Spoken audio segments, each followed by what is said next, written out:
First ever factory outlet Mukunda jewellery KPHB Kothapet Khammam Somajiguda Hanamkonda. నమస్తే రమ్మగారు. నమస్తే జయ. మంచి స్టోరీ ఏదైనా చెప్పుకుందామండి. మంచి అంటే వీర మంచి స్టోరీ చెప్తాను ఇప్పుడు. మామూలు మంచి కాదు. కొవ్వలి లక్ష్మీ నరసింహారావు గారని 50s, 60s, 70sలో చాలా అద్భుతమైన రచయిత. 1000 నవలలు రాశారట ఆయన. మొత్తం 1000 రచనలు చేశారు. ఒకే సంవత్సరంలో 100 నవలలు రాశారు. అబ్బా, అంత ఒక సంవత్సరంలో ఒక సంవత్సరంలో 100 రాశారట. అమ్మో, ఎంత కష్టమో కదా రమ్మగారు. ఎట్లా రాసేవారు, ఏ బ్రెయినో అది. అదే కదా, ఎంత ఆలోచించేవారు. భయంకర పేరుతోటి కథలు కూడా ఆయన చాలా డిటెక్టివ్ కథలు, అవి జానపదాలు, ఎక్సలెంట్ పుస్తకాలు, చాలా బాగున్నాయి. సినిమాల్లో కూడా ఒకటో ఒకటి 2 సినిమాలు కూడా కథలు కూడా ఇచ్చినట్టున్నారు పాత రోజుల్లో. సినిమా పేర్లు అయితే నాకు గుర్తులేదు, కానీ ఈ కొవ్వలి గారివి కొన్ని కథలు భలే ఇంట్రెస్టింగ్గా ఉంటాయి. సుఖ సప్తతి అంటే ఒక చిలుక చెప్పిన కథలు. ఈ చిలక ఇంట్రెస్టింగ్గా ఉంటాయి. కొంచెము అడల్టరీ స్టోరీసే సరిగా చెప్పాలంటే. అయితే దీన్ని కొంచెం చక్కగా చెప్పుకోవచ్చు. ఈ కాలానికి ఉపయోగపడే లాంటి విషయాలు చాలా ఉంటాయి. పిల్లలకి అని ఖచ్చితంగా నేను పిల్లల కోసం అని చెప్పట్లేదు, కానీ పెద్దవాళ్ళకి బాగా ఉపయోగపడతాయి, సరదాగా ఉంటాయి, కొంచెం డిఫరెంట్గా ఉంటాయి. జానపద గాథలు కాబట్టి ఒక మాదిరి వయసు వచ్చిన పిల్లలకు కూడా చెప్పచ్చు. ఇందులో ఈ సుఖ సప్తతి, సుఖ సప్తతి, సుఖం అంటే చిలుక, మెల్లిక సా, ఇది సా అనమాట. బ్రీఫ్గా చెప్తాను. మొత్తం కథలు అందులో ఉన్నవన్నీ ఏం చెప్పటం లేదు నేను. జస్ట్ మొదలు చివర, మధ్యలో 2-3 ఇంట్రెస్టింగ్గా, మరీ ఎక్కువగా ఇదిగా ఉండవు. ఎవరికి వాళ్ళు చదువుకుంటే వాళ్ళ ఇంట్రెస్ట్ ప్రకారం బాగానే ఉంటుంది, కానీ నేను చెప్పడానికి నేను కొంచెం మొహమాటపడి చెప్పట్లేదు అనమాట. అయితే పూర్వం ఒక వింధ్యారణ్యంలోనట ఒక పెద్ద మర్రి చెట్టు, చాలా పెద్దది. అయితే ఈ మర్రి చెట్టుకి మీ చుట్టుపక్కల అడవులకి అక్కడి నుంచి ఇక్కడి నుంచి వచ్చే కిరాతులు, ఆటవికులు, వాళ్ళు వీళ్ళు ఈ చెట్ల మీద చెట్ల కింద ఉండే చిన్న ప్రాణి జాతిని పట్టుకునేవాళ్ళు. చిలకల్ని, వాటిని వీటిని. ఎక్కడి నుంచో ఒక చిలకల గుంపు వచ్చి ఈ మర్రి చెట్టు మీద వాలింది. ఒకసారి ఒక కిరాతుడు ఆ ప్రాంతం నుంచి కదిలి వెళ్తూ చూశాడమ్మో, ఎన్ని చిలకలు, ఆకుల్ని మించి చిలకలు కనపడుతున్నాయి అనుకున్నాడు. ఎలాగైనా ఈ గుంపుని పట్టేయాలనుకున్నాడు. సాధారణంగా ఈ పక్షులు పట్టడానికి ఏం చేస్తారంటే సన్నటి వల నేల మీద కొంచెం అంత ఎత్తులో 4 పుల్లలు, 4 వైపులా 8 వైపులానో పుల్లలు పాతి ఈ నెట్టుని బాగా లాగి పెడతారు. ఆ నెట్ లోపల పైనుంచి చూస్తే నెట్ కనపడదు, గింజలు కనపడతాయి. గింజలు జల్లేస్తారు. పావురాళ్ళు పట్టుకోవటానికి కూడా అదే మెథడ్. గింజ ఆకర్షిస్తుంది పక్షుల్ని. ఏ పక్షులు ఇన్ని గింజలు ఇక్కడ ఎందుకున్నాయి అటువంటివి ఆలోచించవు. అవును, అలాంటి పక్షికి ఆ ఊహే ఉండదు. మిరపకాయలు కనపడినా పావురాళ్ళు పడిపోతుంటాయి వాటి మీద. అవును, వాటి లక్షణం. ఇవన్నీ గింజల కోసం వాళ్తే ఆ నెట్ పట్టేస్తుంది వాటి గోళ్ళని. ఒక్కసారి ఆ వలలో గనక గోళ్ళు పట్టుకున్నాయంటే వాటికి ఇట్లా వంపుగా ఉంటాయి కదా, కాలివేళ్ళు గోళ్ళు ఎట్లా ఉంటాయి, ఆ వంపులు ఇరికిపోతాయి. ఇక అది విదిలించుకోలేకపోతుంది, వదలదు ఇంకా. అట్లా అవన్నీ ఏం చేశాడంటే చాలా పెద్ద నెట్ ఒకటి పరిచి బోలెడన్ని గింజలు జల్లి వెళ్ళిపోయాడు. వెళ్ళిపోతే సాయంకాలం పూట తను వెళ్ళేటప్పుడు పెట్టి వెళ్ళాడు. మర్నాడు పొద్దుటికి ఈ చిలకలు తెల్లవారేసరికల్లా వీటి కోసం వస్తాయి కదా, తిండి కోసం. ఆ చెట్టు మించి దిగుతూ అవి చూసుకున్నాయి. మరీ అంత చెట్టు కింద ఏం లేదు, చెట్టు కొంచెం అవతలగా కనపడుతుంది. చూసేసరికల్లా ఉత్సాహపడిపోయి మొత్తం చిలకల గుంపంతా దాని మీద దిగిపోయింది. దిగేసరికల్లా అవి 100 చిలకలు ఆ గుంపు. దిగేసరికి దొరికేసినాయి, వల బిగిసిపోయింది. ఇవి ఇట్లా దాని మీద దిగేసరికల్లా ఆ బరువుకి ఆ కొసల్లో 4 వైపులా 4 పుల్లలు పెడతాడు కదా, ఆ పుల్లలు లాగబడతాయి. ఈ వల విస్తారంగా పెడతాడు వాడు. ఎప్పుడైతే ఆ పుల్లలు లాగేసినాయో అట్లా దగ్గరకు వస్తుంది అనమాట. అందులో ఆ గాళ్లలో వీటి గోళ్ళు ఇరుక్కుపోతాయి. ఇక గీవురు గావురు మన్న ఏం చెయ్యాలో తెలియలే. దొరికేసి ఇంకా అక్కడే ఉండాలి. వాడెవడో వచ్చి వాటిని విడిపించి పట్టుకుపోయేదాకా. అయితే ఈ మన పావురాల కథలో ఏం వింటాము, పావురా ఏం చెప్పింది, చిత్రగ్రీవుడు దీంట్లో వస్తుంది పంచతంత్రంలో, అందరం ఒకేసారి నెట్టతో సహా ఎగిరిపోదాం, వలతో సహా వల ఎగరేసిపోదాం అని చెప్పింది. చిలకలకి అంత తెలివి లేదు, శక్తి కూడా లేదు. పావురాయికి ఉన్నంత శక్తి చిలక్కి తక్కువ ఉంటుంది. వీళ్ళు ఈ చిలకల్లో ఒక రాజు ఉన్నాడు, ఒక ఆయన, ఒక మగ చిలుక. అదేం చెప్పిందంటే, ఓ పని చేద్దాం, చచ్చిపోయినట్టు నటిద్దాం, అందరం పడుందాం. వాడు వస్తాడు కదా, చచ్చిపోయిన దానికి భయం ఉండదు, ఇంకా వాడు ఎత్తి బుట్టలో పెట్టాడు, పక్కన పెడతాడు. ఒక్కోటి ఒక్కోటి ఒక్కోటి లెక్క పెట్టండి, 100 మన సంఖ్య. 100 పూర్తయ్యాక ఎగిరిపోదాం, అందరం ఒకేసారి ఎగిరిపోతే సరిపోతుందని. సరే చిలకలు సరే అనుకుని ఆ వేటగాడి రాక కోసం వెయిట్ చేస్తూ చచ్చినట్టు పడున్నాయి.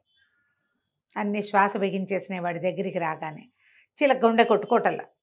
వాడు వచ్చి చూసుకుని ఇది ఇట్లా చచ్చిపోయినాయి, ఎక్కడైనా ఏ నీళ్ళలో తాగుంటాయి అన్నీ కలిసి గుంపుగా, అందుకు చచ్చిపోయినాయి. సరే వీటన్నిటిని చూద్దామని ముందేం చేశాడు, ఒక చిలకను ఊడదీసి తీసి పక్క పెట్టాడు. అది అటగే చచ్చిపడింది. పక్కన పెట్టగానే ఎగిరిపోయింది అనుకో, వాడికి తెలిసిపోతుంది. అవును. ఎగర్లా. ఇతను 1 2 3 4 అని లెక్క పెడుతూ ఒక్కోటి పెడుతున్నాడు. పెడుతుంటే 99 చిలకల్ని పెట్టేశాడు పక్కన. బుట్టలో పెట్టలా. చచ్చిన వాటికి మళ్ళీ బుట్ట ఎందుకు, సంచిలో పడేసుకుని పోతే సరిపోతుంది. ఆడ విసిరేశాడు ఎడం చేత్తోటి. అయితే ఏమైంది, సరిగ్గా 100వ అంకె వచ్చే లోపల ఆ చెట్టు మించి ఒక ఎండిపోయిన ఒక ఆకు వీళ్ళు ఈ చిలకల దగ్గర పడేసరికల్లా అవేమనుకున్నాయి, అదే 100 అని అనుకుని ఒక్క ఎగురు ఎగిరినాయి. ఓహో. ఈ చిలక 100వ చిలక ఇతని చేతిలోనే ఉంది, ఇంకా వదలలేదు. ఇంకా వదల్లా. 99 ఒకే దెబ్బకి ఎగిరిపోయింది. ఎగిరిపోగానే వీడికి అర్థమైపోయింది, అమ్మా ఇవి నన్ను మోసం చేసినాయి, ఇదే జరిగిందని చేతిలో ఉన్న చిలక పీక పిసికిపోయాడు కోపానికి. దొంగ మొహాలు ఏదో ఐడియా వేసి అవన్నీ బారిపోయినాయి. పాప అవి ఎందుకు పొరపాటు పడ్డాయి, ఆ ఎండిపోయిన మర్రాకు వల్ల పొరపాటు పడి, మర్రాకు పెద్దది కదా బరువుకి, అది చిలకే పడింది అనుకున్నాయి. కళ్ళు తెరిచి చూడటల్లా అవన్నీ లెక్క పెట్టుకుంటున్నాయి నెంబర్లు. ఆ పడిన అదటుకి 100ది పడిపోయింది అనుకున్నాయి. అవి ఎగిరిపోయినాయి. అన్నీ లెక్క పెట్టుకుంటాయి, వాడు లెక్క పెడుతున్నాడు, అవన్నీ లెక్క పెడుతున్నాయి. 100 అని ఇతను ఇక్కడే ఉన్నాయి, ఆ 100 అక్కడ పడింది. 100వ ఆకు వెళ్ళిపోయింది. ఇతను పిసికేసేసరికి పీక పిసికేపోయాడు కోపంతో. పటపట్లాడిపోయినాయి పళ్ళు, కోపం వచ్చేస్తుంది కదా. అంతేగా మరి. నేను పీక పిసికేస్తాను, అవన్నీ పోయినా నువ్వు ఎట్లా తప్పించుకుంటావు నా చేతిలోంచి అనగానే చిలకంది, వద్దు నన్ను చంపకు, నన్ను తీసుకెళ్ళి ఎక్కడైనా అమ్మేవా నీకు బోల్డ్ అంత డబ్బు వస్తుంది, నీకు ఎంత లాభం వస్తుందో, 1000 వరహాలకి 1 రూపాయి తక్కువ కాకుండా అమ్ము నన్ను అనేసరికల్లా ఆశ్చర్యపోయాడు. మనుషులు మాట్లాడినట్టు మాట్లాడుతుంది చిలక. చాలా ఆశ్చర్యపోయాడు. తన చేతి సరిగా పట్టుకుని అడిగాడు, నిజంగా 1000 రూపాయలకు అమ్ముడుపోతావా నువ్వు అని. రూపాయి తక్కువ కాదంతే అనేసరికల్లా సరే ఏం చేశాడు, ఆటవికుడు తన సంచి సామాన్లన్నీ తీసుకుని చిలకకి ఒక చిన్న తాడు మెడ కట్టి భుజాన్ని వేసుకుని తీసుకుపోయాడు. మామూలుగా చిలక మాంసం అమ్మేది వేరేది, మాట్లాడే చిలకలు జంతువులుని వాటిని అమ్మేది కొట్ల దగ్గరికి వెళ్ళి నుంచున్నాడు. నా దగ్గర ఒక బ్రహ్మాండమైన చిలక ఉంది, ఈ చిలక అమ్ముతాను అని. వారా వీరా ఎవరు వచ్చినా 1000 వరహాలకి తక్కువ కాదంటాడు. 1000 ఇచ్చి అణాకి కొరగానే ఈ చిలకని ఎవరు కొంటారు, అణా పెట్టి కొనచ్చు దాన్ని. 2 3 ఉంటే 2 అణాలు ఇచ్చి 3 తీసుకుంటారు, కొత్తిమీర కట్టల్లాగా. అదే 1 అణా 3 ఎంతకి ఇస్తావు, 2 అణాలకి ఇవ్వు, అలా లెక్క పెడతారు. అలాంటిది పోయి ఇది ఏకంగా 1000 వరహాలంటే ఏమిటి తక్కువ. అయితే ఏమైంది, చిలక భలే అందంగా ఉంది, అది రెక్కలు కదపటము, తలెత్తి అటు ఇటు చూడటము భలే బ్యూటిఫుల్గా ఉన్నాయి. ఆ పక్షి అందం చెప్పరానిదనమాట, చాలా హుందాగా ఉంది. అయితే ఒక వ్యాపారస్తుడు ఒక ఆయన భార్యకి బహుమతిగా ఏదైనా తీసుకెళ్ళాలని ఇక్కడికి వచ్చాడు. శెట్టి గారు, రత్నాల శెట్టి ఆయన, పెద్ద ఎత్తున అంటే వాళ్ళవి గ్రాండ్ స్కేల్లో ఉంటాయి కదా బిజినెస్లు. ఈ చిలకను చూసి ముచ్చటపడ్డాడు. 1000 అంటే చాలా ఎక్కువ, ఇంకొక రేట్ ఏదైనా చెప్పమన్నాడు. అనేసరికల్లా చిలకంది, ఆలోచించద్దు శ్రేష్ఠి, నన్ను తీసుకెళ్ళు, నీకు వీడికి 1000 వస్తే 1000కి 100 ఇంతలు లాభం తెచ్చిపెడతా నీకు, నన్ను నీతో తీసుకెళ్ళిపో అని పదే చెప్పేసరికల్లా ఈ శెట్టి గారు ఆ మాటలకి మరీ ముచ్చటపడ్డాడు. ఆ 1000 వాడి చేతిలో పెట్టి ఆటవిక్కడి చేతిలో ఆ చిలకని తీసుకుపోయాడు. ఒక చిన్న బంగారు పంజరం చేయించి తన వ్యాపార కేంద్రంలో పెట్టుకున్నాడు. ఎంత బాగా మాట్లాడేదో ఆ చిలక, పెద్దగా ఎగిరిపోయే ప్రయత్నం చేసేది కాదు. పంజరం నుంచి బయటకు వచ్చినా అక్కడక్కడే తిరిగేది. పళ్ళు గిళ్ళు మంచి మంచి పళ్ళు, వాటిలలో పళ్ళు పెడితే చక్కటి రుచికరమైన పండును సెలెక్ట్ చేసుకునేది. చాలా బుద్ధిగా ఉండేది.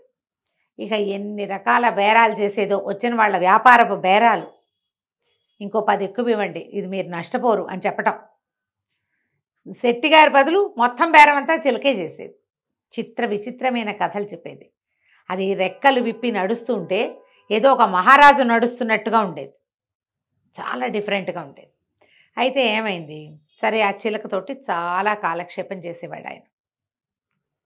ఇంటికి వెళ్ళేటప్పుడు ఇంటికి కూడా తీసుకెళ్ళేవాడు, మళ్ళీ పొద్దున్నే తనతో పాటు తీసుకొచ్చేసేవాడు. ఈ శెట్టి గారికి మహాద్భుత సౌందర్యవతి అయిన మందారవల్లి అనే పేరున్న ఒక అందగత్తైన భార్య ఉండేది. అయితే ఒకనాడు ఆవిడ వాకిట్లో నిలబడి ఏదో మల్లె పువ్వులో ఏవో బేరం వెళ్తుంటే ఆ వాసన పీల్చడం కోసం అంత గుప్పమని వాసన వస్తుంటే వెళ్ళి మేడ మీద నుంచి. అదే సమయంలో ఈ దేశానికి ఆ ప్రాంతానికి రాజైన మలైకేతుడు అనే ఆయన రథంలో వెళ్తూ ఈ మహాద్భుత సౌందర్యవతి అయిన ఈ మందారవల్లిని చూశాడు. ఎంత బాగుంది, వివాహితైనా పర్వాలేదనుకున్నాడు. ఒక పరిచారికను పిలిచి ఆ అమ్మాయితోటి ఈ అమ్మాయికి కబురు చేశాడు. నేను ఎంతో ప్రేమగా ఉన్నాను, నీ మీద వచ్చి నాతో స్పెండ్ చెయ్యి, పెళ్లి చేసుకుంటా లేచకపోదాం కాదు, స్పెండ్ చేయమని పిలిచేశారు కల్లా సరే ఈవిడికి ఉత్సాహం వచ్చింది. రాజు అంతటి వాడు శ్రేష్ఠే, శెట్టి గారు ఎక్కడా, రాజుగారు ఎక్కడా, పైగా సౌందర్యాన్ని నువ్వు ఎంతో అందగత్తవంటే ఎవరంటే వాళ్ళ మీదే ఉంటుంది మనసు. భార్య కాబట్టి ఈయన ఎంత ముద్దుగా చూసినా ఈ కొత్తగా ప్రైజ్ చేస్తే ఒక రకమైన ఉత్సాహం వస్తుంది కదా.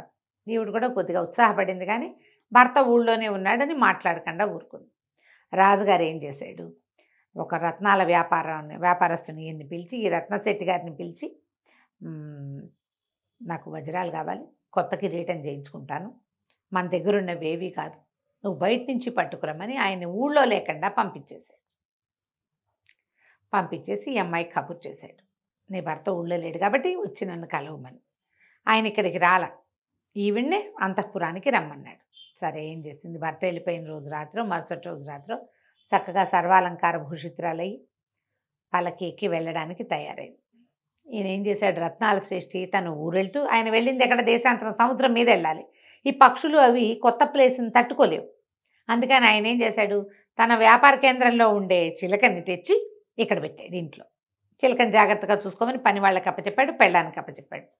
ఆ చిలక ఈవిడ ఆ కబుర్లు రావడాలు అవన్నీ వింటోంది. కబురు చేయటం, ఈవిడ తయారైపోవటం, ఓవర్ యాక్షను, ఈవిడ చేస్తున్న వేషం అంతా చూసి ఏమందంటే, మలైకేతుని కలవడానికి వెళ్తున్నట్టున్నావు, ఇప్పుడు నువ్వు చేసేదాన్ని ఏమంటారో తెలుసా, ఈ పని చేయటానికి ఎంత తెలివి కావాలో తెలుసా, నువ్వు అక్కడ తప్పించుకోవాలి, రేపొద్దున పట్టుబడితే భర్త దగ్గర తప్పించుకోవాలి, చుట్టుపక్కల దగ్గర తప్పించుకోవాలి,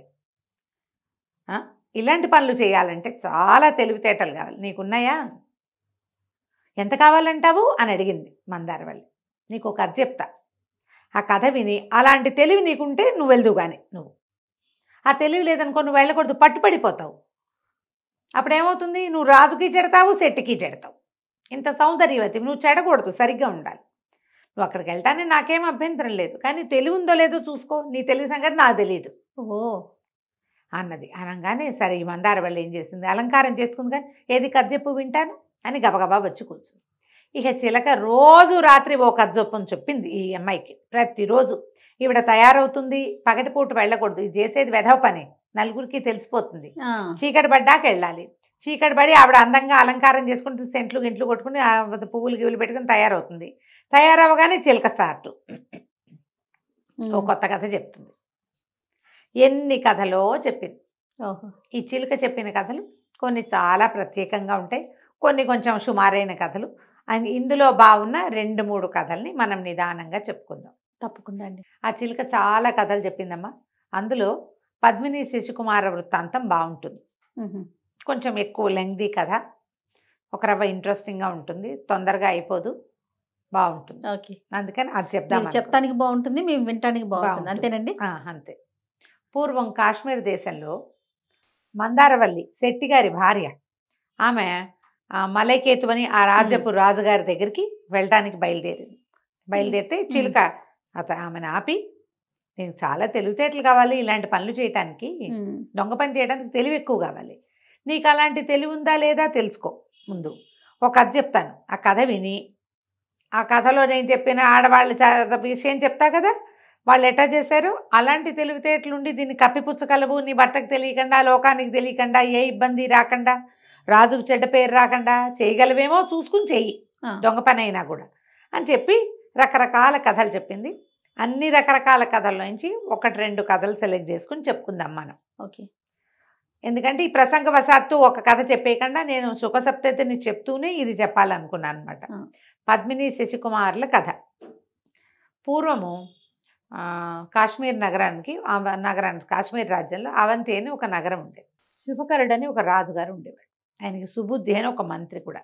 ఈ రాజు మంత్రి చాలా స్నేహితులు. వాళ్ళిద్దరికీ సంతానం లేదు. ఆ కాలంలో ఎలా ఉండేదంటే రాజుకి తప్పకుండా సంతానం ఉండాలి. స్త్రీ సంతానమైనా ఓకే, ఆడపిల్ల అయినా ఓకే.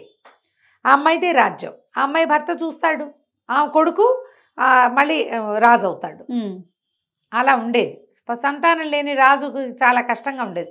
పిల్లల కోసం ప్రయత్నం చేసేవాళ్ళు, ఎక్కువ భాగం ట్రై చేసేవాళ్ళు. దత్తతలు అప్పుడు లేవు.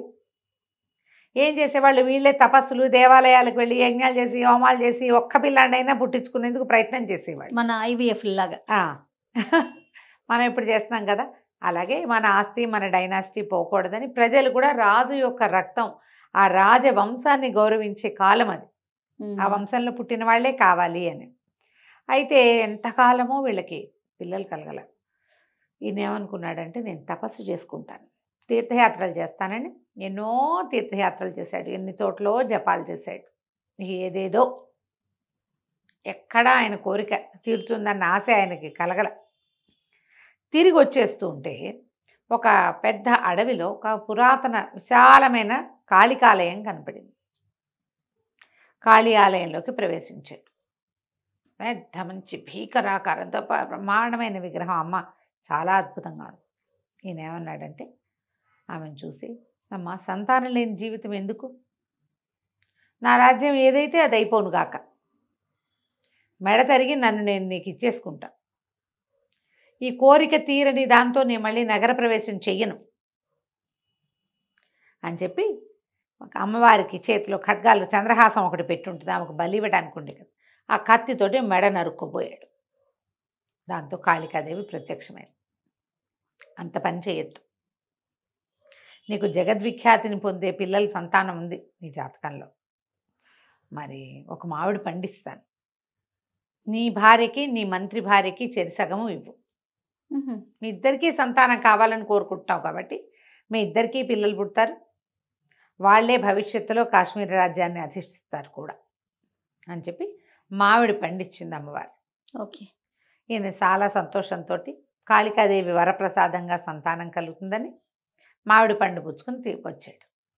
తన భార్య అయిన గుణవల్లికి, మంత్రి సుబుద్ధి భార్య అయిన సుమతికి ఆ మామిడి పండులో చెరి సగము ముక్కలు కోయించి ఇచ్చారు. ఆ ఆడవాళ్ళిద్దరూ చెరుకో సగము తిన్నారు. కొంతకాలానికి ఇద్దరు గర్భవతులయ్యారు. కాస్త అటు ఇటుగా మంత్రిగారికి కుమారుడు, రాజుగారికి కుమార్తె జన్మించారు. రాజుగారే పిల్లలకి పేర్లు పెట్టాడు. తన కూతురు పేరు పద్మిని, మంత్రిగారి కొడుకు పేరు శశికుమారుడు. బాగున్నాయి, చక్కగా పేర్లు పెట్టాడు. పిల్లలిద్దరూ కలిసే పెరిగారు. కలిసి పెరిగారు. ఎంతకాలమో 16, 17, 18 సంవత్సరాలు వచ్చినాయి. 17 ఏళ్ళు వచ్చాక ఈ శశికుమారుడు ఏం చెప్పాడంటే, ఈ పద్మిని వీళ్ళిద్దరూ కలిసే చదువుకునేవాళ్ళు, కలిసే ఆడుకునేవాళ్ళు, కలిసే యుద్ధ విద్యలు నేర్చుకున్నారు. ఒకళ్ళ మీద ఒకళ్ళకి అట్రాక్షన్ కూడా ఉంది వాళ్ళకి. కలిసి పెరిగిన పిల్లల్లో ఇలాంటి భావాలు మనం చూడం, కానీ వీళ్ళ మధ్య అలాంటి భావాలు ఉన్నాయి. అయితే ఇతను ఏం చెప్పాడంటే, నాకు దేశాటం చేయాలని ఉంది, లేక కలగటం వల్ల మీ నాన్న ఒప్పుకోడు, మా నాన్న ఒప్పుకోడు, నేను ఎవరికి చెప్పకుండా దేశాటం చేయడానికి వెళ్ళిపోదలుచుకున్నా అనేసరికి ఈ పెళ్ళేమంది పద్మిని, అది కాదు నేను కూడా వస్తా, ఇద్దరం కలిసి వెళ్ళిపోదాం, దేశాన్ని చూసొద్దాం, వచ్చాక పెళ్లి చేసుకుని రాజ్యం వెళ్ళుకోవచ్చు, మనం కలిసి వెళ్ళిపోదాం, మనిద్దరం కలిసి ఒకటే చోట ఉందాం, నువ్వు లేకుండా నేను ఉండలేను, నేను చూడకుండా ఉండలేను, నువ్వు వెళ్ళిపోయి ఏనాటికి వస్తావో తెలియకుండా ఎదురు చూడడం నా వల్ల కాదు, వెళ్ళిపోదామనేసరికి సరే చక్కగా అన్ని నగలు నాణ్యాలు సర్దుకుని ఇద్దరు కలిసి చెరుకో గుర్రమో వేసుకుని వెళ్ళిపోయారు. వెళ్ళి ఇక ఆ ఊరు ఈ ఊరు అన్నీ అట్లా చూసుకుంటూ వెళ్ళారు. వెళ్తే సరే ఒక పెద్ద అడవిలోకి ప్రవేశించారు. ఒకరోజు అడవిలోకి ప్రవేశిస్తే ఆ అడవిలో ఒక బ్రహ్మాండమైన తామర కొలను ఉందట. ఆ తామర కొలంలో చక్కగా స్నానం చేశారు. దాని పక్కన ఒక పురాతనమైన పెద్ద దేవళం, ఎన్ని శిల్పాలు ఉన్నాయో అన్నట్టు అక్కడ. అది మహాసౌందర్యవంతంగా ఉన్నాయి శిల్పాలన్నీ. ఆ శిల్పాల మధ్య తిరుగుతూ కబుర్లు చెప్పుకుంటూ ఈ పిల్ల ఏమందంటే, ఇంత అద్భుతమైంది చూడ, చెరువు ఎంత అందంగా ఉందో, ఈ గుడి ఎంత అందంగా ఉందో, ఇక్కడే మనం గాంధర్వ విధిని వివాహం చేసేసుకుందాం అని నవ్వుతూ, తన మెడలో ఒక దండ ఉంది, అమ్మాయి మణిమాల, చాలా ఖరీదైంది. కాశ్మీర్ వంశంలో కొన్ని తరాల నుంచి వస్తోంది. దాంతో ఒక సుమారైన సైజు రాజ్యాన్ని కొనేసుకోవచ్చు, అంత విలువైంది. అంత విలువైంది. ఆ మెడలో నుంచి మణిమాల తీసి ఆ అబ్బాయి మెడలో వేసింది, శశికుమారుడి మెడలో. ఎప్పుడైతే ఈ మణిమాల మెడలో వేస్తే నవ్వుకున్నారు ఇద్దరు, కబుర్లు చెప్పుకుంటూ. ఆ మణిమాల తీసి దాన్ని ఇట్లా పరిశీలించాడు, ఎంత బాగుందో, ఎంత అందంగా ఉంది, ఎంత బాగా చేశారు, ఏం పనితనం అని చెప్పి దాన్ని చూస్తూ ఇట్లా చేతికి వేసుకున్నాడు, ఇట్లా చేతికుంది. అయితే ఆ విగ్రహాలు చూస్తున్నారు ఇద్దరు కలిసి. శిల్పాలు ఉంటే చూస్తారు కదా సైట్ సీయింగ్ లాగా. ఆ విగ్రహాలు చూస్తుంటే ఆ విగ్రహాల్లో రంభ, ఊర్వశి, మేనక, తిలోత్తమ ఇట్లా అప్సరసల విగ్రహాలన్నీ ఉన్నాయి. అందులో ఉన్న మేనక విగ్రహం ఎంత అందంగా ఉందో. దేవతా సౌందర్యం వేరే ఉంటుంది కదా. ఇతను ఏం చేశాడు, ఈ చేతిలో ఉన్న మణిమాలని, ఇట్లాంటి మణిమాలలు ఇలాంటి వాళ్ళకి సరిపోయేవి, మనలాగా మనుషులకు సరిపోయేవి కాదని ఆ మణిమాల ఎత్తి మెడలో వేశాడు, ఆ మేనక విగ్రహానికి వేసేసాడు. వేశాక ఇద్దరు ఏవో పళ్ళు ఆహారం మధ్యలో ముందు ఊర్లో ఏదో కొనుక్కున్నారు, చెరువు దగ్గరికి కూర్చుని చక్కగా ఆహారం తిన్నారు, చెరువులో కాళ్ళాడిస్తూ కూర్చున్నారు, కాసేపు నిద్రపోయారు.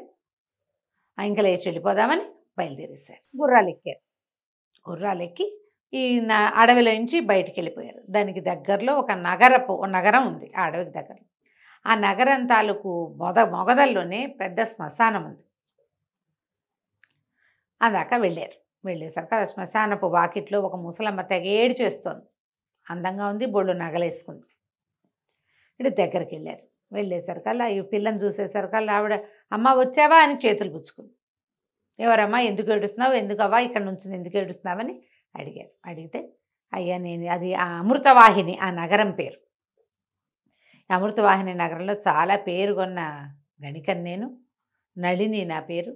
నా కూతురు 16 ఏళ్ళది, ఇట్లాగే ఉండేదచ్చు. నిన్న రాత్రి కలరా వ్యాధితో మరణించింది. పిల్లని తెచ్చి పూడిపిచ్చి దాన్ని వదిలిపెట్టి వెళ్ళలేక ఇక్కడే పడి ఏడుస్తున్నాను నాయన.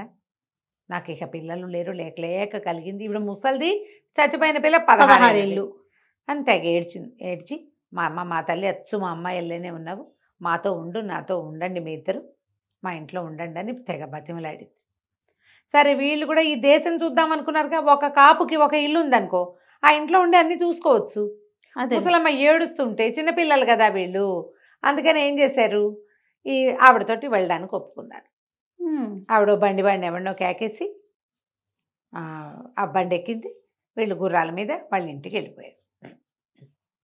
ఇంటికి వెళ్ళంగానే ఆవిడ బోళ్ళు చక్కగా స్నానాలు చేయించి, వీళ్ళకి అలంకారాలు చేయించి, వస్త్రాలు అవి కట్టించి, చక్కగా నగలేసి మెళ్ళో, ఎంతో ముద్దుగా చూసుకుంటానమ్మా, నాతో ఉండండి, నా సొమ్మంతా మీకే ఇస్తాను, నేను ఎవరికి నాకు పెట్టేది లేదు, పోసేది లేదు. పిల్లుంటే దాని జీవితం ఇంకోలా ఉండేది, చిలకా గోరింకా అల్లే ఉన్నారు, రతీదేవి మన్మధుడు అల్లే ఉన్నారని బోళ్ళంతా ముద్దు చేసింది.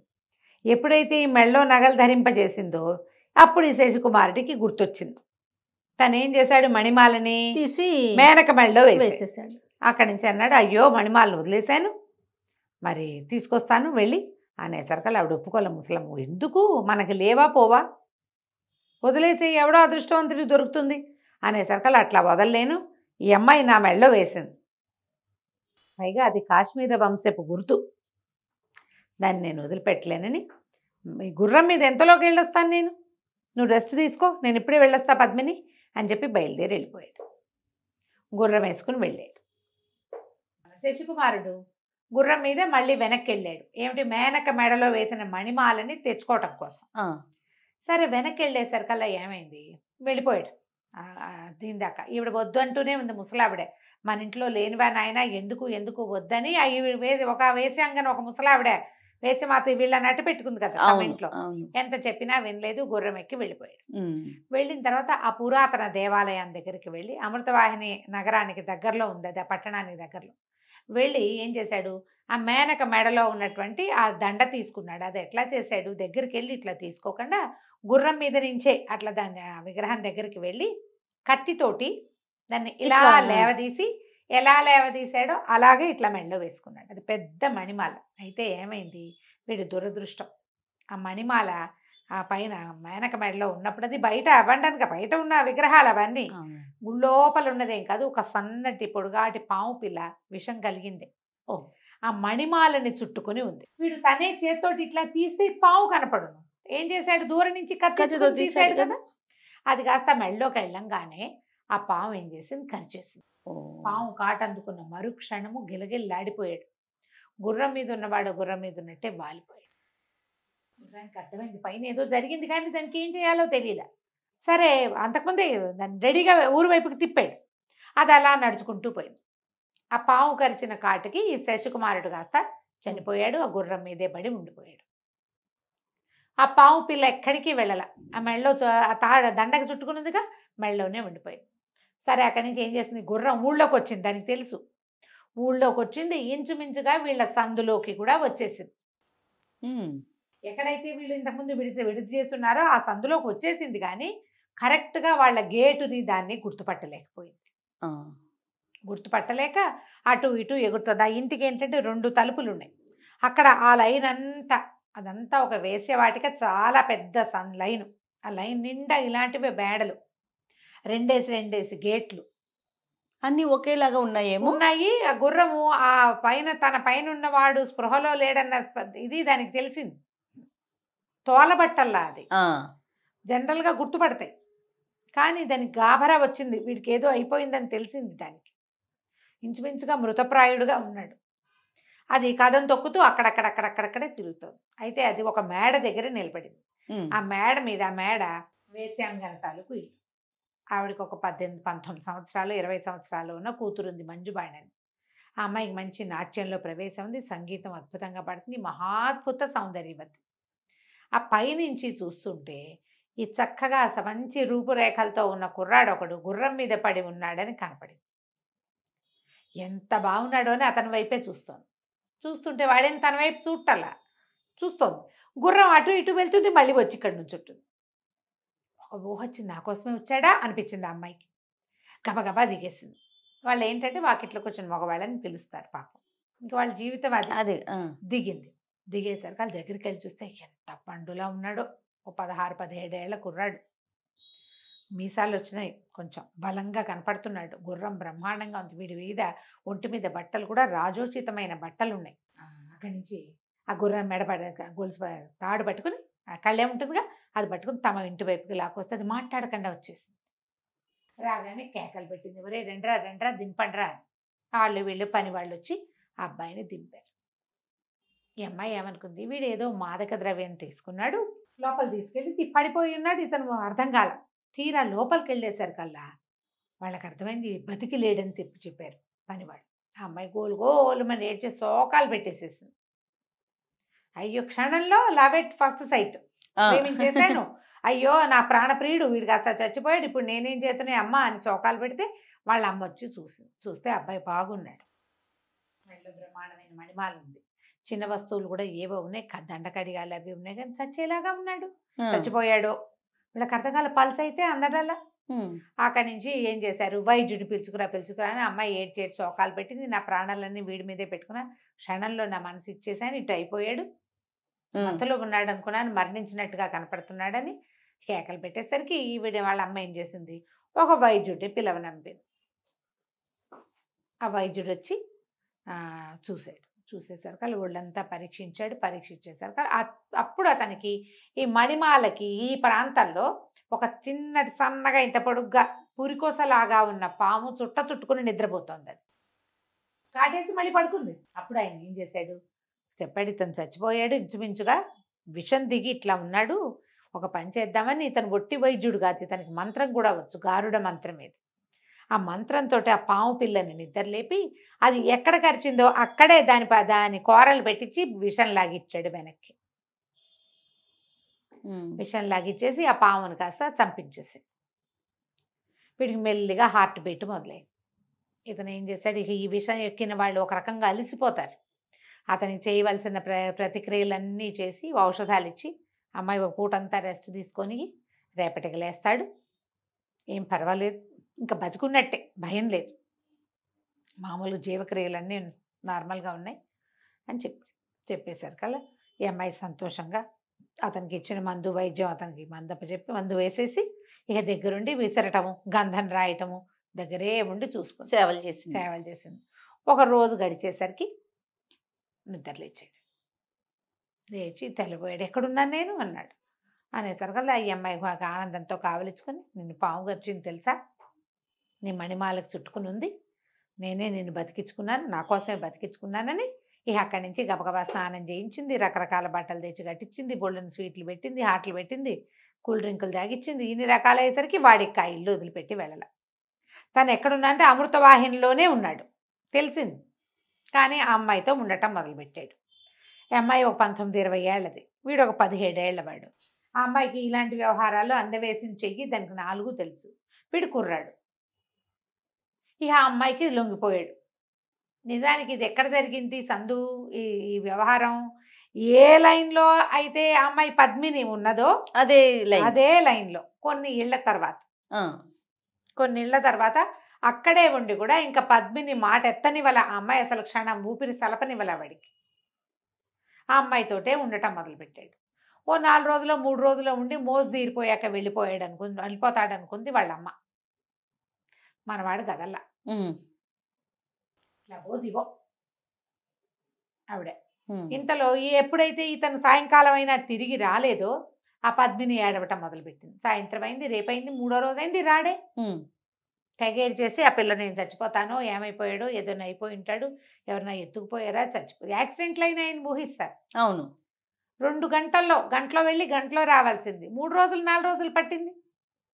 పిల్ల అన్నం తినకుండా నీళ్లు తాకుండా ఏడిస్తే ఆ పెంచుకుంటానని తీసుకెళ్ళింది కదా ఆవిడేమంది, అమ్మ అట్లా కాదు, మన ఊళ్ళో ఒక సన్యాసి ఒక ఆయన ఉన్నాడు, వెళ్ళి ప్రశ్నేద్దాం అని చెప్పి పిల్లని తీసుకుపోయింది. అక్కడికి తీసుకెళ్తే ఆయన అన్నాడు, అమ్మ నీ భర్త ఎక్కడో ఇరుక్కుని ఉన్నాడు, 100% నీతో అతనికి వివాహం ఉంది, సంతానం ఉంది, నువ్వే అతని పట్టమహేషివి,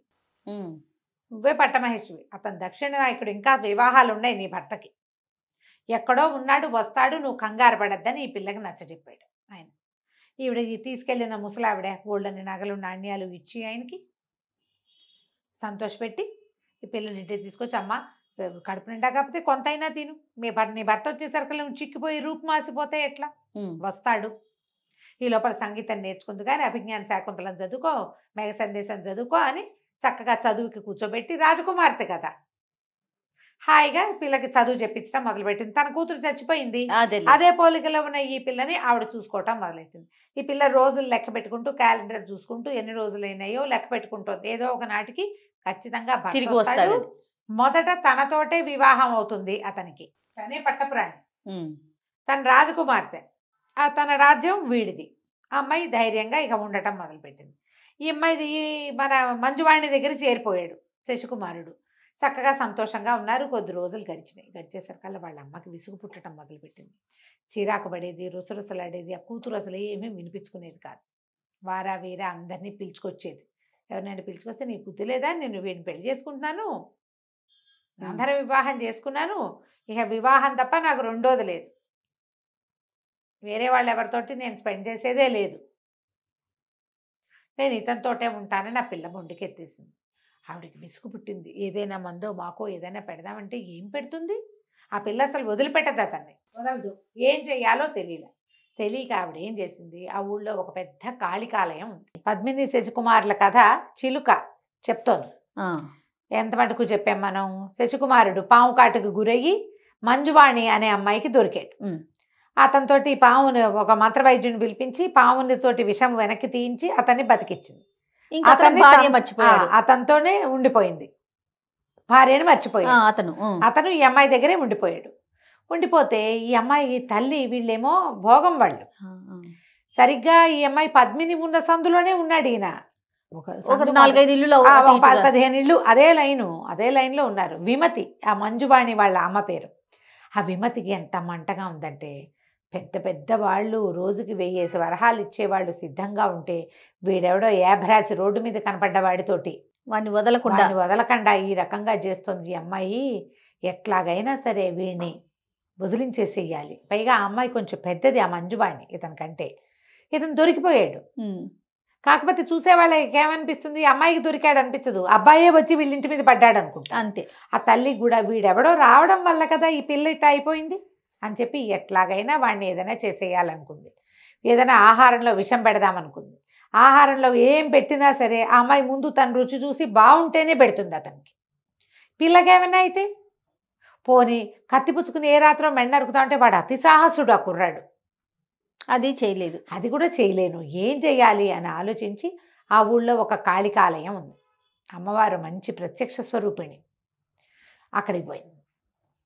ఇంతకీ ఇవిడు వెళ్ళేసరికి ఆ కాలం ఏం కాలమో అమ్మవారు లేదుట, వ్యాహ్యాలకి వెళ్ళింది, బయటికి విహారానికి వెళ్తుంది. అమ్మవారు ఊరేగింపుకి వెళ్ళిపోయింది. ఆవిడ ఒక్కతే వెళ్ళిపోతుంది.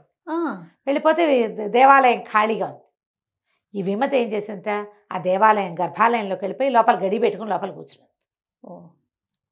ఈ ఊరేగింపుకి వెళ్ళిన అమ్మవారు వచ్చి కాళికాలయం లోపలికి రాబోయింది. కాళికాదేవి రాబోయేసరికల్లా తలుపు తెరిచలేదు. ఇదేమిటి నా తలుపు, తన ప్లేస్లో ఎవరో ఉన్నారని తలుపు తోసింది ఆవిడ. అప్పుడు ఈవిడ తలుపు తీయి నేను కాళికనని చెప్పింది. చెప్పేసరికల్లా లోపలన్న విమతంది, ఓ అమ్మ కాళికాదేవి, వాడెవడో దుర్మార్గుడు శశికుమారుడు అనేవాడు, అదేదో ఊరుట, వాడొచ్చి వారం రోజుల నుంచి మా ఇంట్లో బడి తింటున్నాడు, నా పిల్ల వాడితోటే ఉండిపోయింది, నాకు సంపాదన లేదు, పిల్లని వాడు వదిలేలాగా లేడు, నా పిల్లకి పిచ్చెక్కిపోయింది, వాడి పేడ విరగడి చేయి నాకు కోరుకునేసరికల్లా కాళికాదేవింది, శశికుమారుడా, వాడు కాశ్మీర్ అమాతిమాత్యుడి కొడుకు, నా వరప్రసాది, వాడి దగ్గర డబ్బులు లేకపోవటం ఏమిటి, వాడి మెళ్ళ ఉన్న వాళ్ళ మణిమాలే బోళ్ళంత ఖరీదు చేస్తుంది, ఈ రాజ్యాన్ని కొనేయచ్చు దాంతో, ఏం పర్వాలేదంటే ఈవిడ ఒప్పుకోలే. ఈ విమతి ఏమైనా సరే వాడిని తప్పించు, వాడు నీ వరంతో పుట్టినా ఇంకోటి పుట్టినా నాకొద్దు, నచ్చలా ఆవిడికి, నాకు నచ్చలేదు, నాకు రోజు డబ్బు ఇచ్చేవాడు కావాలి, వాడిని తప్పించు, నా వరంతో పుట్టిన వాడిని నేనేం చేయనంటే అయితే నేను తలుపు తీయనన్నది. తలుపు తీయననేసరికల్లా సరే ఈవిడేమంది, సరేనని, సరే తలుపు తీయి నీకు ఒక ఉపాయం చెప్తానంది కాళికాదేవి అనేసరికల్లా ఆ విమతి లోపల నుంచి తలుపు తీసింది. ఈవిడ పోయి కాళికా అమ్మవారు త్రిశూలం దాటించుకుంటూ వెళ్ళి తన పీఠం మీద కూర్చుని ఒక పంచవర్ణాల మందార పువ్వుని చేతిలో పెట్టింది. ఎట్టాగైనా వాడి నెత్తి మీద పెట్టు దీన్ని, చీలక అయిపోయి లేచిపోతాడు, ఆ పువ్వు పోతే కానీ వాడికి ఇది ఉండదు, స్పృహ రాదు అని చెప్పింది. వాడిని నువ్వు సంహరించలేవు, వాడిని చంపలేవు, వాడిని తప్పించలేవు, వాడినల్లా మాయ చేయగలటమే మాత్రమే నువ్వు చేయగలవని మందార పువ్వు చేతిలో పెట్టింది. ఈ విమతి ఎంతో సంతోషించి కాళికాదేవికి ప్రాణాచారం పడి, నన్ను క్షమించు, నిన్ను వాకిటో నుంచోబెట్టినందుకు నన్నేమి శపించద్దు, కోపించద్దు నా మీద, నా కూతురు కోసమే ఇదంతా, నా కులవృత్తి చేసుకోవాలి కానీ నేను ఈ రకంగా రాజకుమారులు అమాత్య కుమారుల వెనకాల పడి మా పిల్ల ఇట్టా ఉంటే ఎట్టా కుదురుతుంది అని చెప్పి ఏం చేసిన మందార పువ్వు తీసుకొచ్చేసింది ఇంటికి తీసుకొచ్చి మర్నాడు పొద్దున్నే అల్లుడు గారు రండి మీకు నెత్తికి నూనె అంటుతానని చక్కగా కుర్రాన్ని తీసుకొచ్చి, జుట్టు సీగ ఉంది అబ్బాయికి, ముడి అప్పట్లో జుట్లు పెద్దవి ఉండేవి కదా, మగవాళ్ళకు కూడా సీగ ముళ్ళు ఉండేవి బాగా, ఇంత పెద్ద పెద్ద జులపాలు, అది ఇట్లా గట్టిగా ముడేసుకుని దాని మీద ఒక ఆభరణం ఏదో పెట్టుకుంటాడు. ఈవిడ ఏం చేసింది, ఇది పమిట్లో మందార పువ్వు దాచిపెట్టుకుని చిలకత్తెల్ని అటు ఇటు పంపించేసి చల్లగా ఈ కుర్రాడి నెత్తి మీద ఆ పువ్వు పెట్టేసింది. సిగ ఊడదీసి నెత్తి మీద పెట్టేసరికల్లా ఉన్నట్టుండేముంది, కూర్చున్నట్టు చిలకైపోయాడు. 5 రంగుల పంచవర్ణాల చిలుకగా మారిపోయాడు. మారిపోవటం ఏంటి, కీమ నరిచి ఒక చీలుక అనగానే దాని లక్షణం ఏమిటి, ఆకాశంలోకి ఎగిరిపోవటం, కూర్చుని ఆలోచించేది లేదు. అక్కడి నుంచి ఒక్క ఎగిరిపోయేసరికల్లా ఆ అమ్మాయి పైనుంచి కిందకు వచ్చేసరికల్లా ఏడి నామ విభుడు అనేసరికి విభుడు లేడు, ఏమీ లేదు, నూనె గిన్నె సునిపిండి గిన్నె అన్నీ ఉన్నాయి, అబ్బాయి లేడు. ఆ పిల్ల లబో దిబోమని ఏడ్చిందా మంజువాణి. ఎక్కడికో వెళ్ళాడు, వస్తాడని చూసింది, సాయంకాలం దాకా చూసింది, రాత్రి అయింది, ఇక ఆ పిల్ల బెంగ పెట్టుకుని పిచ్చెక్కినట్టు ఏడిచి రోడ్ల మీద పడిపోయింది, పిచ్చిదైపోయింది ఆ అబ్బాయి కోసం. ఈవిడేమనుకుంది, ఆ కుర్రాన్ని తప్పిస్తే కూతురు మామూలుగా ఉంటుంది అనుకుంది. ఆ పిల్లకి అంత విపరీతమైన వ్యామోహం వాడి మీద ఉందని అర్థం కాల. కనపడకుండా సాధారణంగా అంతే, కనిపించకుండా పోయారనుకో 2 రోజులు ఏడిచి ఊరుకుంటారు, అవును మర్చిపోతారు కదా, వారం 10 రోజులు పోతారు కదా అమ్మగారు. చాలా మంది మర్చిపోతారు జయ, ఎవరో ఉంటారు తీవ్రమైన ప్రకృతి ఉన్న వాళ్ళు, అతి తీవ్ర ప్రకృతి వాళ్ళు. ఇప్పుడు చిన్నపిల్లలు అనుకో తల్లుల మీద బెంగ పెట్టుకుని జ్వరాలు వస్తాయి, అన్నాళ్ళు సరిగ్గా తినరు. ఇలా ప్రేయసి ప్రియులు ఓ వారం కలిసి ఉండి తర్వాత కొంచెం దిగులు ఉంటుంది, దిగులుగా ఉంటారు. కానీ ఇలా పిచ్చి అయిపోయే వాళ్ళు కొంచెం తక్కువ ఉంటారు. ఈ పిల్ల కాస్తే పిచ్చికిపోయింది. శశికుమారా శశికుమారా అని తిరుగుతూ ఉండేది రోడ్ల మీద. ఈ లోపల ఏమైంది, ఈ పంచవర్ణాల చిలుక అటెగిరి ఇటెగిరి రాజుగారి ప్రాసాదం మీదకి వెళ్ళింది. అది అమృతవాహిని అనే నగరం. ఆ నగరపు రాజుగారికి సులోచన అని ఒక సౌందర్యవతి అయిన కూతురుంది. ఓకే.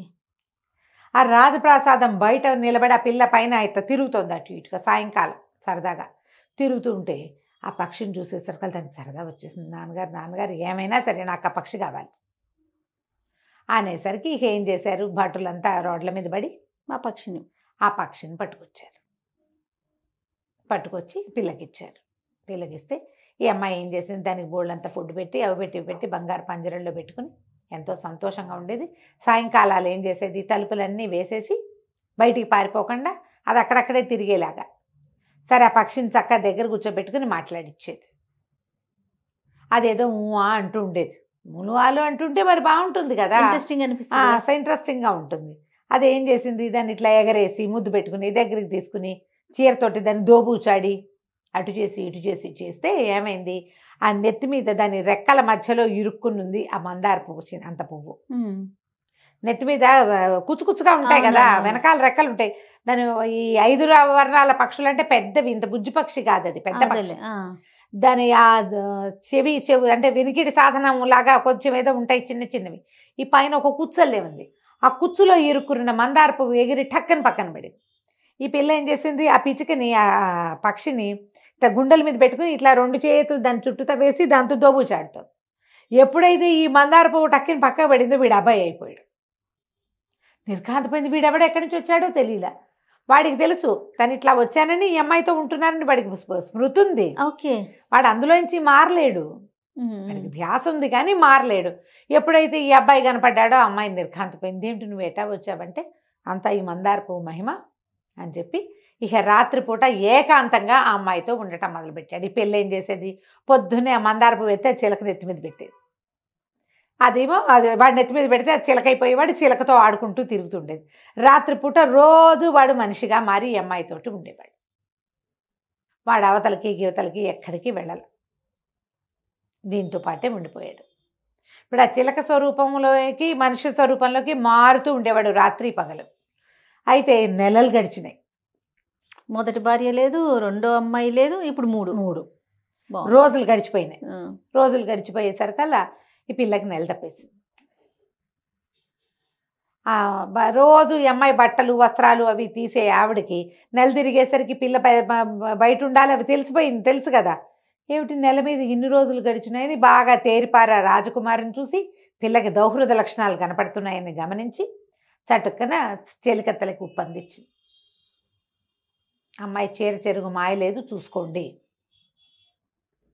చెరుగు మాయలేదు అంటే ఇది, చెరుగు మాసింది అంటే పీరియడ్ వచ్చినట్టు అనేసరికల్లా ఇప్పుడు నిర్ఘాంతపోయింది. అయ్యో ఇదేమిటి, ఏం చెయ్యాలి.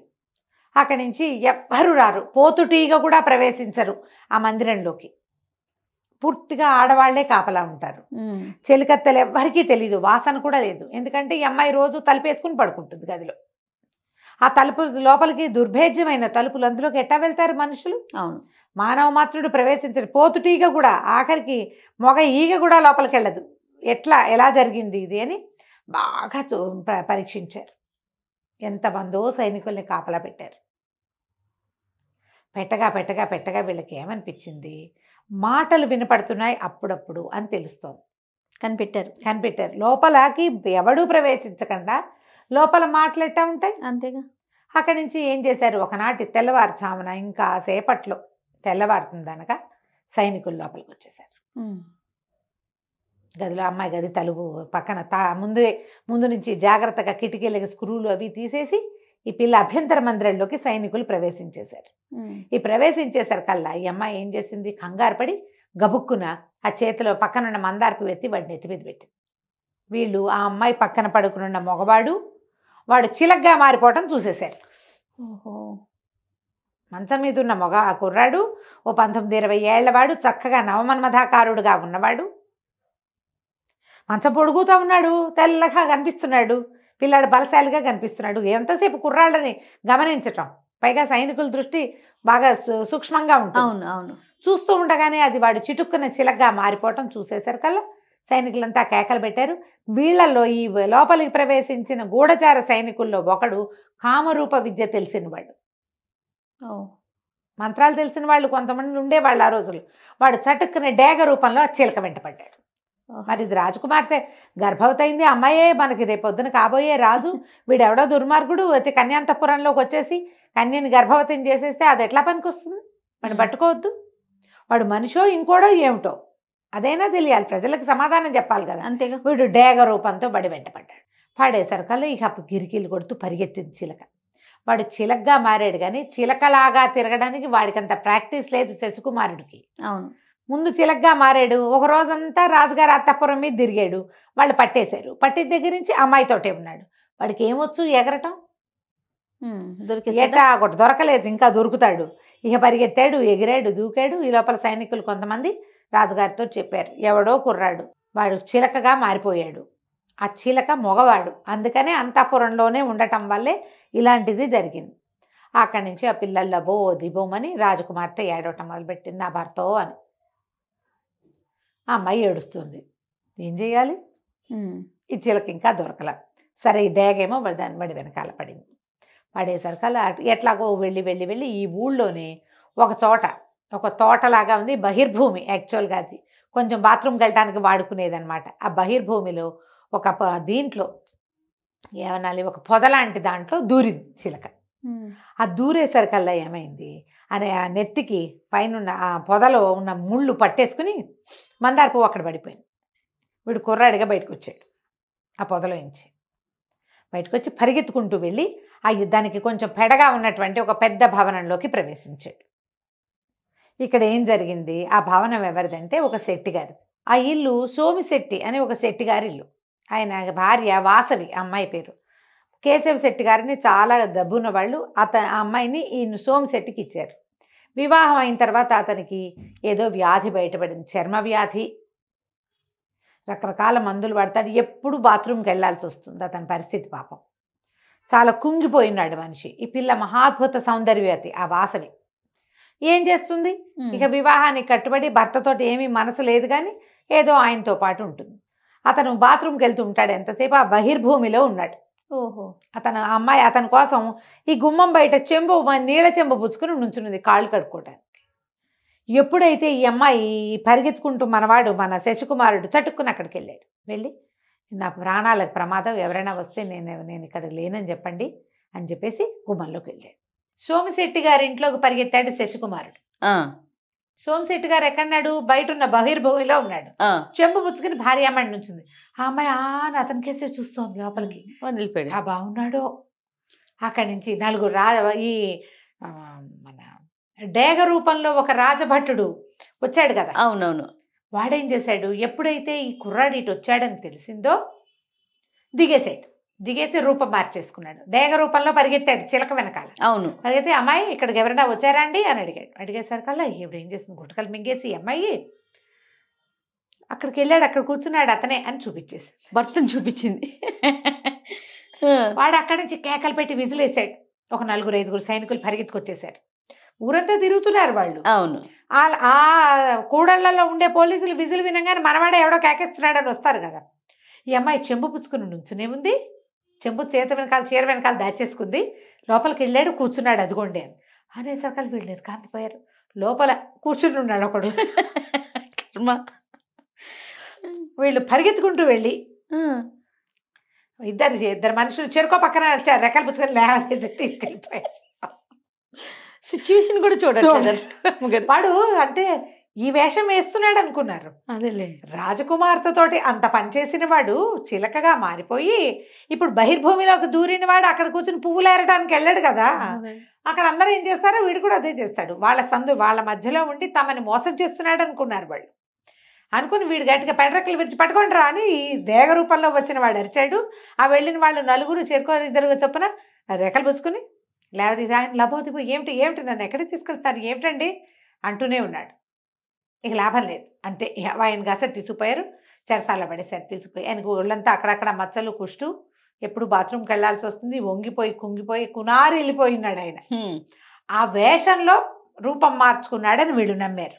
ఓ, ఈ లోపలికి వెళ్ళిపోయిన కుర్రాడు తన భర్తను ఎప్పుడైతే వాళ్ళు పట్టుకుపోయారో ఈ అందగత్తెగా ఉన్న వాసవి చెంగుమని లోపలికి వెళ్ళిపోయి ఆయనకి పాతసేవది కాళ్ళకి నీళ్ళిచ్చి తినడానికి తిండి పెట్టి నువ్వు నా అదృష్టం కొద్దీ నా ఇంట్లోకి వచ్చావు, నాతోటే ఉండిపోమని వాడితో బ్రహ్మానందాన్ని అనుభవించడం మొదలుపెట్టింది అమ్మడు. అక్కడి నుంచి వాళ్ళ నాన్నకి అమ్మకి కబురు చేసింది. నాన్న ఇన్ని రోజుల నుంచి నా భర్తకి జబ్బు తగ్గాలని పూజలు చేస్తున్నాను కదా, అమ్మవారు కరుణించింది, కాళిక కరుణించి నా భర్తని అందగాడుగా చేసేసింది. ముదితలు నేర్వగా రాని విద్య గలదే ముద్దార నేర్పించిన ఇంత ముద్దుగా అబ్బాయి లోపలికి వచ్చాడు, దొరికిందే ఛాన్స్. అమ్మాయి ఆ పని చేసేసింది. మా ఆయనకి రూపం మారిపోయిందని అదని ఎవరికి చెప్పొద్దు నాన్న, దిష్టి తగులుతుంది కొంతకాలం, అమ్మవారు కూడా ఆజ్ఞ, ఎవరితో చెప్పకూడదు, వచ్చి చూడండి అంటే వాళ్ళిద్దరు వచ్చి మన్మథాకారుడుగా ఉన్న కుర్రాన్ని చూసి ఆశ్చర్యపోయారు. ఏమిటి సోమశెట్టి ఇలా అయిపోయాడా? నమ్మేశారు. ఎవరి కూతుర్ని వాళ్ళు నమ్ముతారు కదా జయ, అంతే రమ్మగారు కదా, ఎవరి పిల్లల్ని వాళ్ళు 100% నమ్మేస్తాం. పైగా ఇంతకాలం అతనికి జబ్బుగా ఉంటే ఆ పిల్ల పాపం బికమం వేసుకుని ఆయనతో పాటే ఉండేది. నమ్మేశారు. ఆ అమ్మాయిని చక్కగా అల్లుడిని కూతుర్ని సంభావించారు, ఎవరికి చెప్పలా. వ్యాపార పనులన్నీ మామగారే చూసుకోవటం మొదలుపెట్టాడు. ఒక 4-5 రోజులు, ఆ వారం రోజులు గడిచినాయి. సరే ఈ కొంచెం వైద్యం చేయించారు ఆ సోమశెట్టికి. చేయించి రాజుగారు ఎక్కడికో వెళ్ళాడు. సరిగ్గా ఇదే సమయంలో ఆయన ఏదో దేవాలయానికి వెళ్ళాల్సి వచ్చి ఆయన రాజుగారు వచ్చేసరికల్లా ఇతన్ని తీసుకెళ్ళి చూపించారు. ఇతనే అమ్మాయి గారి ప్రస్తుత పరిస్థితి, ఆవిడ గర్భావస్థకి కారణం వీడే, మేము చూస్తుండగానే చిలక ఇలా మారిపోయాడు అనేసరికల్లా లబోదిబో కొట్టుకున్నారు వీళ్ళు. కొట్టుకున్నాడు ఆ సోమశెట్టి. బాబోయ్ నేను సోమశెట్టినండి, కేశవశెట్టి గారు అల్లుణ్ణి, నాకు ఒంట్లో బాగుండలేదు, నా భార్య ఏమో బయట నుంచి ఉంది, నేను అప్పుడే లోపలికి వెళ్ళాను, అలాంటి పని చేయలేదు, నాకు అసలు ఆరోగ్యం ఏదండి, ఎన్నాళ్ళుగానో నేను ఇంటికే పరిమితం అయిపోయి ఉన్నానని లబలబలాడిపోయాడు.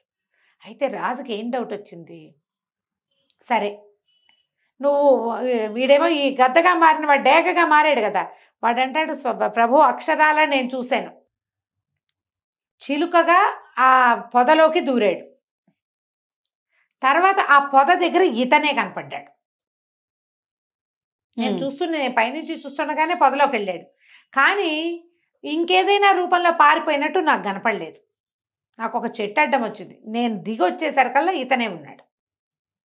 అక్కడ ఒక అమ్మాయిని అడిగాను, అమ్మ ఇక్కడ ఎవరైనా కుర్రాడు ఎవరైనా మనిషి కనపడ్డాడా అంటే ఇదిగో ఇతనే కనపడ్డాడని చూపించింది. అనేసరికల్లా ఇతను అన్నాడు, ఆ బయట నుంచింది నా భార్య కాదుటండి స్వామి అన్నాడు.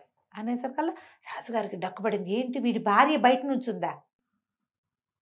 సైనికులు అంటారు ఇతన్నే చూపించింది ఆ అమ్మాయి అని అంటారు. వీళ్ళు ఒక వర్ణించారు ఒక అమ్మాయిని, ఫలానా నగలు ఫలానా రంగు చీర కట్టుకుంది, ఇంత ఎత్తుంది, ఇంత తెల్లగా అందంగా ఉందంటే అది నా పెళ్ళామండి కేశవశెట్టి గారి కూతురని ఈయన చెప్పడం మొదలెట్టాడు. అయితే ఇప్పుడు అతనికి ఇంకోటి గుర్తొచ్చింది, నేను అక్కడ కూర్చున్న సమయంలో నా పక్క నుంచి ఒక మన్మథాకారుడుగా ఉన్న ఒక కుర్రవాడు వెళ్ళి నా భార్యతోటి మాట్లాడాడు. నేను దూరం నుంచి చూశాను, నేను చూశాను, నా భార్య దగ్గరికి వెళ్ళాడు. తర్వాత వీళ్ళు నన్ను పట్టుకున్నారు. ఆనంగానే రాజుగారికి డౌట్ వచ్చింది, ఏదో జరిగింది, అమ్మాయి మతలబు చేసిందా కుర్రాడు మతలబు చేశాడా?